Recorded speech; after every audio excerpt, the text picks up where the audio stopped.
Subhanallah ve bihamdihi tasbihinin paydası. Bismillahirrahmanirrahim. Subhanallah ve bihamdihi ce Subhanallahil azimi ve bihamdihi. Manisi, ulu jaratkan Allah Taala bardық kemçiliklerden arıucuna dаңаза жалғыз өзіне ғана таандық. Hazreti Ayşe radiyallahu anha malımdağınday, бұл құтты tasbihti Hazreti Peygamberimiz sallallahu aleyhi ve sellem köp оқыған.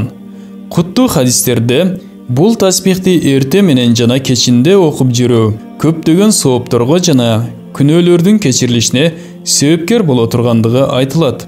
Бұл жаатта құтты hadisтерде мындай делет: кимде ким эрте менен же кечинде бұл tasbihti 100 жолу айтса, эч ким анын бұл tasbihинен артык зикир алып келе албайт. Муслим.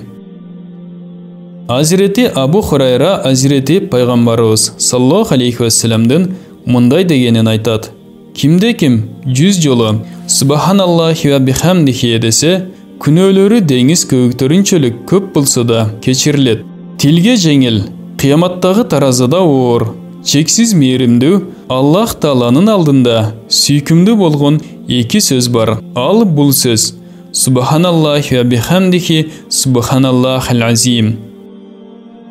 Кутман сахабалардан Hazreti İbn Abbas айтып калтырган құтты hadiste Hazreti Peygamberimiz sallallahu aleyhi ve sellem mınday деген: kimde kim Subhanallah ve bihamdihi Subhanallahil azim Astagfirullah ve atubu ilayh. Ulu жараткан Аллах Таала бардык кемчиликтерден аруу жана даңаза жалгыз өзүнө гана таандык. Аллах Тааладан кечирим тилеп тооба кылам десе, бул амал дептерине дароо жазылат. Андан соң ошол жазылган дептери аршка байланат. Ошол дуа кыямат күнү ал адам Аллах Тааланын алдына барганга чейин мөөр басылган абалда аршка байланган бойдон турат. Ал адамдын эч бир күнөөсү бул дуанын сообун жогото албайт.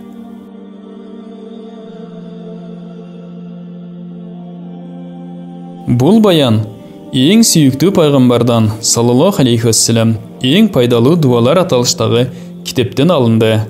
Урматтуу мусулман бир туугандар, биздин Iqro Media каналыбызга катталганды унутпаңыздар. Ассаламу алейкум ва рахматуллахи ва баракатуху.